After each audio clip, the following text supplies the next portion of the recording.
40 years ago, Richard Nixon resigns from the American presidency. It was a moment of public disillusionment. Back then, in 1974, only 36% of Americans trusted the government in Washington.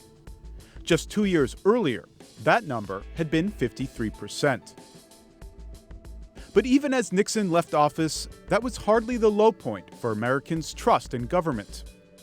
The Pew Research Center has compiled data showing the historic trend since 1958. You can see trust in government was high during the Eisenhower-Kennedy years. Since then, a steady slide down with the Vietnam War, Watergate, and a bad economy. Trust didn't really rebound until the end of Reagan's first term in the 1980s. By the early 1990s, trust in Washington went south again, as the U.S. fell on tough economic times. But trust rebounded as the economy improved.